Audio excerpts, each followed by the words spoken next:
gratidão, e demos confiança ao nosso pastor, pastor Roberto, confiança também ao nosso pastor Romântico, também o grupo de jovens, toda a liderança, e acredito que o Senhor tem uma palavra para os nossos corações. Marcos capítulo 6, verso número 45. Quem achou, diga glória a Deus. Diz a palavra. Logo obrigou Jesus os seus discípulos a subir para o barco e passar adiante para a outra banda, a Betsaida, enquanto ele despedia a multidão. E tendo-os despedido, foi ao monte para orar. E sobrevindo a tarde, estava o barco no meio do mar, ele sozinho em terra. E, vendo que se fatigava a remar, porque o vento lhes era contrário, perto da quarta vigília da noite, aproximou-se deles andando sobre o mar, e queria passar-lhes adiante. Mas quando eles o viram andar sobre o mar, cuidaram que era um fantasma e deram grandes gritos, porque todos os viram e perturbaram-se. Mas logo falou com eles e disse: tem um homem, sou eu, não tem mais. Podemos assentar, glorificando e exaltando o nome do Senhor. Glória a Deus.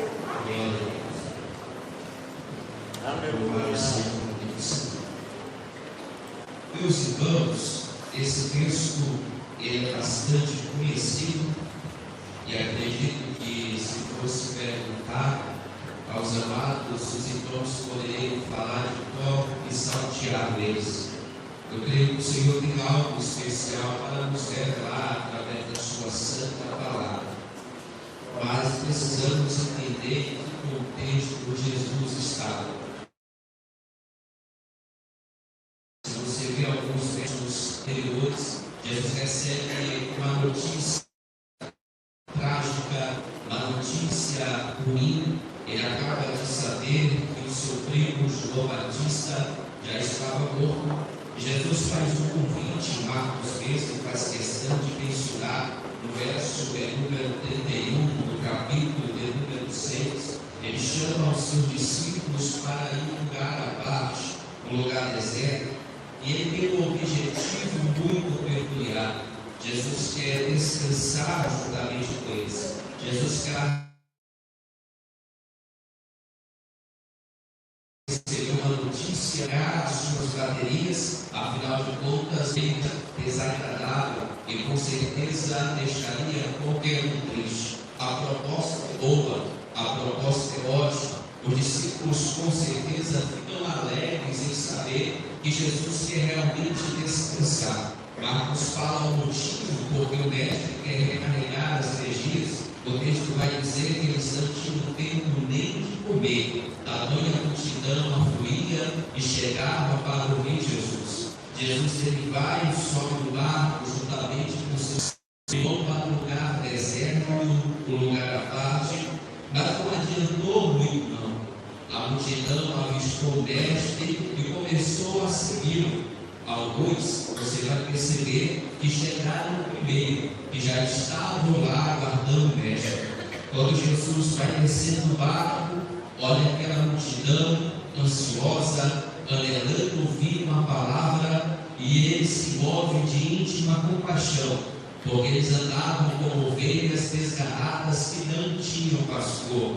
Então Jesus vai ensinar, Jesus vai pregar, Jesus vai orientar aquela multidão que está desejosa de ouvir uma palavra. Na nossa caminhada é assim. Às vezes você vai dar uma palavra de ânimo, desanimado. Às vezes você vai dar um abraço, precisando de um. Às vezes você vai consolar alguém, precisando que alguém também te console. Às vezes você vai dar um conselho, necessitando de um. É por isso que nós falamos muito a palavra pregador. Já dizia algum pensador que é o único que prega mesmo na dor. É o único que lança uma palavra mesmo em circunstâncias adversas.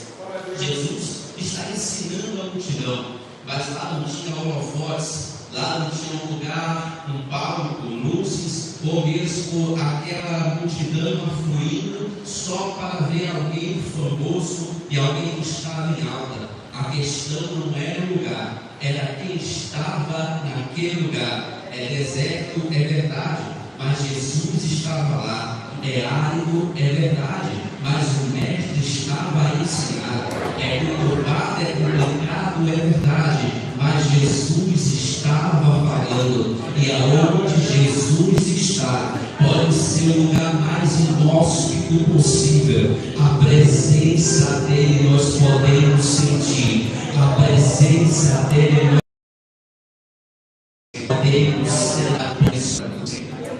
Jesus vai ensinando e o tempo vai avançando. Já estava chegando a tarde e alguns discípulos chamam a atenção do mestre: Senhor, já está tarde, despede essa multidão. E com certeza eles vão às redondezas e vão comprar pão para saciar a sua fome. Jesus agora confronta aqueles discípulos e diz para eles: temos sede de comer. Até João, descrevendo esta mesma passagem, fala que Jesus vira a Felipe e diz: Felipe, nós temos que alimentar essa multidão. Felipe faz um rápido cálculo e chega à conclusão que para alimentar aquela multidão precisaria de no mínimo 200 denários. O denário, para quem não sabe, equivalia a um dia de trabalho. Então eles sabem que as suas condições realmente não tem margem, não tem como eles investirem em comprar tanto pão para aquela multidão. Mas o curioso é que André começa a andar em meio àquela multidão e acha um rapaz, em outras traduções acha um moço, me permita aplicar, acha um jovem que foi preparado. Esse jovem já estava ali, levou 5 pães e 2 peixes. Era alguém que sabia que não importava o quanto demorasse o culto, se precisasse, ele fazia um lanchinho extra, mas ele também veio para ouvir Jesus falar, ele também veio para ouvir Jesus. E André fala: nós achamos um jovem, achamos um moço, mas o que é isso? Ele só tem 5 pães e 2 peixes, não vai dar para alimentar essa multidão. Tudo é uma questão de expectativa. Se para aqueles jovens e até mesmo para aquele discípulo tinha pouco, nas mãos de Jesus o pouco se torna muito. Se para os discípulos 5 pães só dá para alimentar no máximo 5 pessoas, para Jesus dá para alimentar 5.000 homens, fora mulheres e crianças. Se para aqueles discípulos aquele garoto só tinha um lanche da tarde, para Jesus era a ferramenta que ele ia usar para alimentar aquela multidão. Talvez você esteja dizendo: Cristian, eu não tenho muito, não sei muito, mas Jesus está dizendo: me entregue o seu povo, eu vou fazer este povo se tornar muito, eu vou multiplicar, eu vou te usar, eu vou trabalhar naquilo que você julga que é pouco. Louvado seja o nome do Senhor. Jesus está repartir aquela multidão de 50 em 50, de 100 em 100, e ele, Jesus dá graças, o pão é multiplicado juntamente com os peixes. O que me chama a atenção é que todos são saciados e ainda resta, e ainda sobra 12 cestos. É um milagre tremendo, é um milagre grandioso. A multidão está afoita, está alegre. Jesus multiplicou o pão e o peixe. Só que o curioso do texto em qual lemos, em Marcos, no capítulo de número 6, algo está incomodando Jesus. Algo está incomodando o mestre, e o texto que nós temos é claro: logo ele obriga os seus discípulos a passar adiante para outra banda. Jesus não está pedindo por gentileza, Jesus não está pedindo por favor, Jesus está obrigando os seus discípulos a entrarem no barco e passar para o outro lado. Mas tem motivo. O texto vai dizer no verso de número 52: pois eles não tinham compreendido os milagres dos pães e dos peixes, antes o seu coração estava endurecido. Jesus faz um grande milagre, Jesus multiplica os pães e os peixes, e os seus discípulos não compreenderam realmente o real motivo daquele milagre. Então Jesus vai obrigá-los a entrar no barco e passar para o outro lado. Ou seja, eles estavam com o mesmo coração daquela multidão. Se você observar João transcrevendo este mesmo milagre, você vai perceber que a multidão está atrás de Jesus, muitos por causa de milagre, muitos por causa de pão e por causa de peixe. Então Jesus chama a atenção daquela multidão e diz: vocês estão atrás de mim porque vocês não compreenderam o real motivo deste milagre. Vocês estão atrás do pão perecível, mas eu sou o pão vivo que desce do céu. Louvado seja o nome do Senhor. Nós precisamos compreender o real motivo por que nós seguimos o Mestre, o real motivo que nos faz aos domingos ou durante a semana vir à igreja. Eu sei que é muito bom vir atrás de uma porta aberta, de uma provisão ou de um grande milagre, mas acima de tudo, Ele nos chamou e nos salvou e nos cobriu com o seu sangue carmesim, e nós nos seguimos não pelo que Ele pode dar, mas pelo que Ele já fez na cruz do Calvário. Louvado seja o nome de Deus.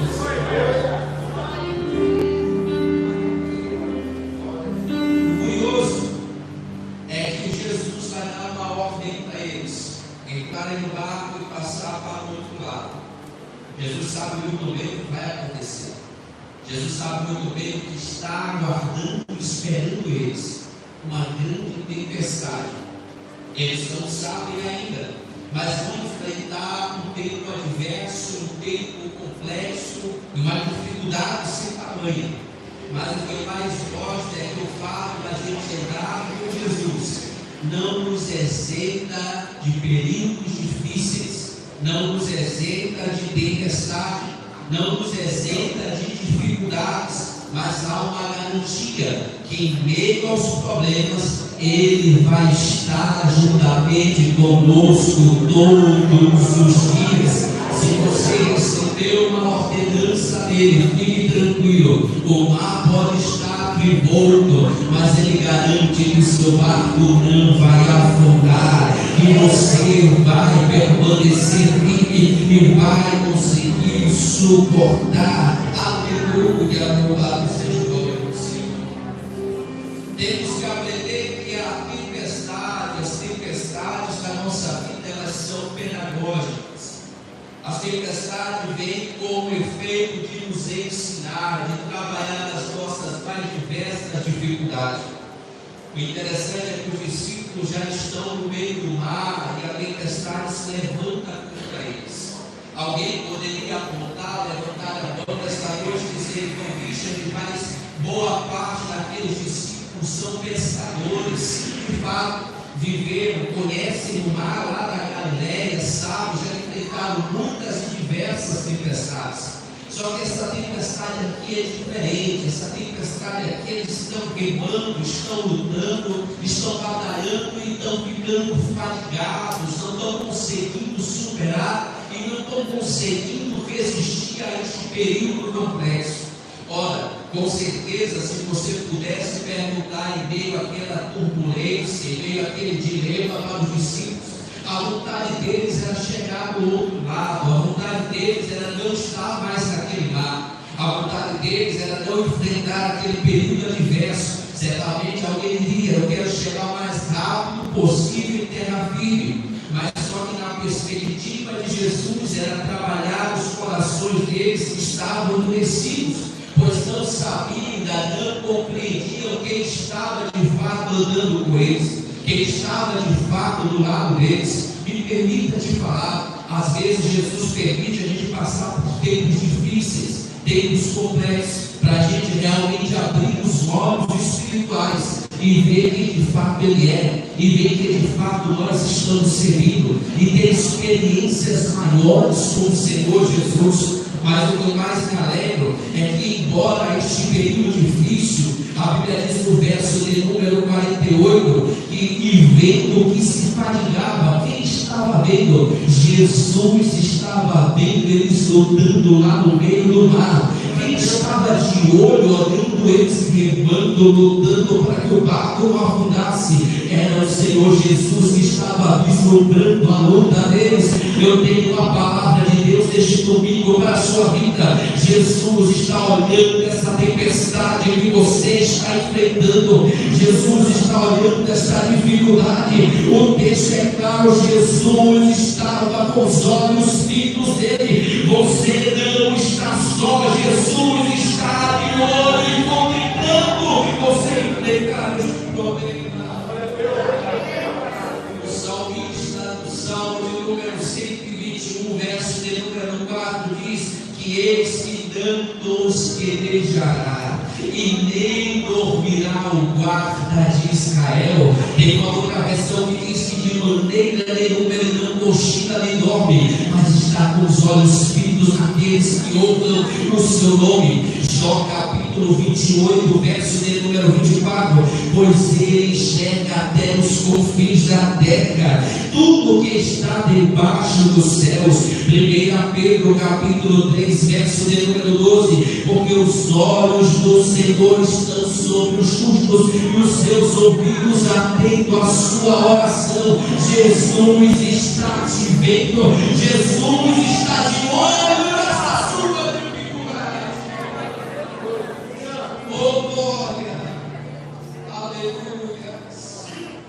Mas veja o que são essas tempestades, são nossas lutas diárias, doenças, desilusões, dificuldades, desempregos, injustiça.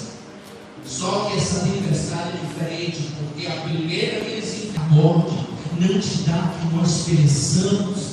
A Bíblia diz que Jesus acorda. A Bíblia diz que Jesus acorda. Mas se você observar o capítulo 4 de Marcos, na primeira tempestade, no verso de número 37, o texto vai dizer, levantou-se um forte cavalo. O texto vai dizer, levantou-se um forte cavalo, e as ondas entravam no barco. Mas no verso 39 a Bíblia diz, e ele se levantou, que Jesus. Se no 37 o vendaval se levanta, no 39 Jesus se levanta. Aleluia. Eu vou profetizar nesta noite, levanta a mão aí. Aleluia. Eu não sei que vendaval se levantou contra a sua vida, mas nesta noite Jesus está levantando ao seu favor. Jesus está se levantando na sua causa. Jesus está se levantando para operar milagre na sua vida.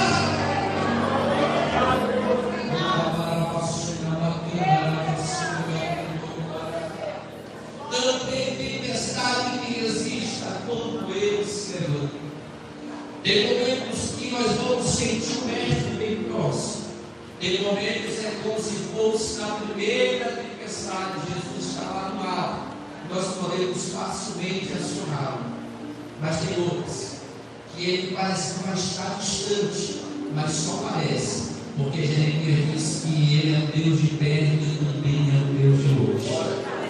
Jeremias tem confiança que a gente pode até aparentemente na nossa limitação achar que ele está distante, mas ele também está com os olhos fitos em você. Ele está do seu lado, está juntamente contigo nessa dificuldade. Aleluia. Ora, os discípulos, se você observar o texto, o vento era contrário, e perto da quarta vigília da noite, Israel dividia a noite da seguinte forma: a primeira etapa, a primeira vigília ia das 18 horas até as 21 horas, a segunda ia das 21 horas até meia-noite, e a terceira vigília ia da meia-noite até as 3 da manhã. E logo a quarta vigília ia das 3 da manhã até as 6 da manhã. O texto é claro, é perto da quarta vigília da noite, é quase 3 horas da manhã. Jesus vem andando sobre o mar, se aproximando dos seus discípulos. Eu pergunto a vocês, qual que era a maior dificuldade daqueles discípulos? Era o mar que era revolto. Eu acredito que ele vai começar a fazer hoje aqui na vida dos crentes. Ele vai começar a se aproximar. Ele vai começar a dizer, não tema, sou eu estou no controle dessa situação. Aleluia. Jesus veio mostrar que Ele é o dono de tudo. Não tem dificuldade, não tem problema, não tem porta fechada que Ele não possa superar e mostrar que Ele está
dizer que não dá, que jamais nós não vamos aguentar. Mas Jesus estava mostrando para os discípulos que pode ser a mais terrível tempestade. Ele está te vendo, Ele está contigo. E se você estiver debaixo da sua palavra, Ele te guarda em meio ao temporal, Ele te guarda em meio à dificuldade, Ele te preserva em meio ao problema. Essa tempestade não é para te matar, é para você subir um degrau de experiência. A tempestade é pedagógica, porque os discípulos não sabem como ela vai terminar, mas quando ela termina, eles entendem realmente que Jesus estava ensinando: dependa de mim, confie em mim, eu estou no controle. Jesus não vai dar crédito para ele. Olha o que ele está pedindo. O barco está quase afundando e ele quer andar sobre as águas. Jesus não vai dar crédito para Pedro. Sabe o que Jesus fez?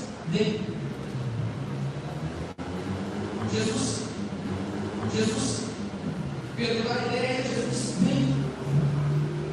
Pedro dá ideia, Jesus vem. Olha a coragem de Pedro. Olha o que Pedro pediu para o mestre. Olha o que Pedro queria. Que experiência Pedro estava desejando. Todo mundo com medo de morrer. Pedro disse: não, eu quero me aproximar, quero chegar perto de Jesus. Para ficar mais claro, vou usar um vídeo. Fica de pé aqui. Vou ficar uma distância de você. Eu sou Pedro, o vídeo que vai fazer o papel de Jesus. Eu vou dizer: Senhor, se és tu mesmo, manda-me ir contigo. Pedro desce lá. Eu sei que você vai dizer: bicho, ele afundou. Ele teve medo, deixa claro, viu as ondas do mar e afundou. Mas só que ele ainda deu alguns passos. Ele ainda caminhou. Escuta só isso. Enquanto ele estava olhando para Jesus, enquanto ele estava com os olhos em Jesus, enquanto seu alvo era Jesus, não tinha tempestade, ele estava andando. Não tinha dificuldade, ele estava andando. Não tinha problema, ele estava andando. Enquanto ele estava com os olhos em Jesus, ele começou a enfrentar aquela dificuldade. Não tinha vento, não tinha mar, não tinha tempestade. Se você estiver com os olhos em Jesus, você não afunda. Se você estiver com os olhos cobertos, você não vai ser prometido.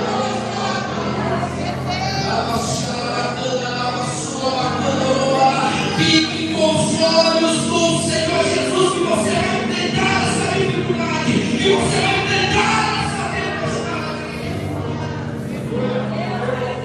Mas o texto diz que ele olha o que está ao seu redor e começa a afundar, e ele diz: Senhor, salva-me, socorre-me. Quase que imediatamente, instantaneamente, Jesus já estava com as mãos segurando Pedro. Jesus já estava segurando ele para não afundando-se. A quantos metros ele estava de Jesus, mas Jesus se aproximou dele, não deixou ele afundar. Se você não consegue ir até mim, Pedro, tudo bem, agora eu te seguro. Levanta, Pedro, volta, Pedro, eu estou te levantando novamente. Jesus vai começar a fazer contigo isso aqui. Não estou quase afundando, mas essa noite ele chega a sua boca dizendo: levanta, Pedro, levanta, Maria, levanta. Eu estou sentindo graça de Deus aqui nesta noite. Eu estou sentindo a presença do Senhor. O melhor não foi como Pedro foi ao encontro do mestre, mas como ele voltou.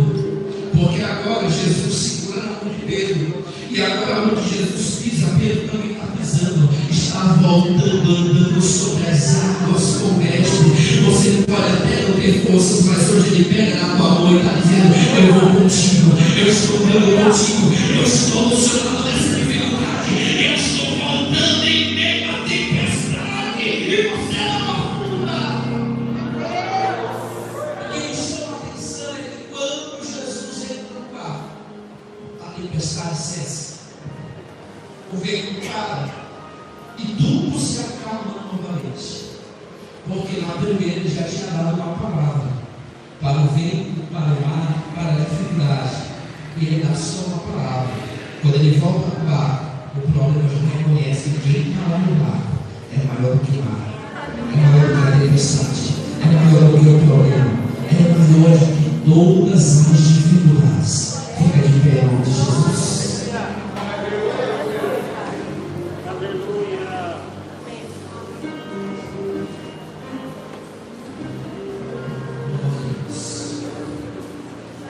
Eu não sei se esta noite tem alguém, algum amigo, que veio convidado para estar nessa casa pela primeira vez e ainda não fez sua decisão ao Senhor Jesus.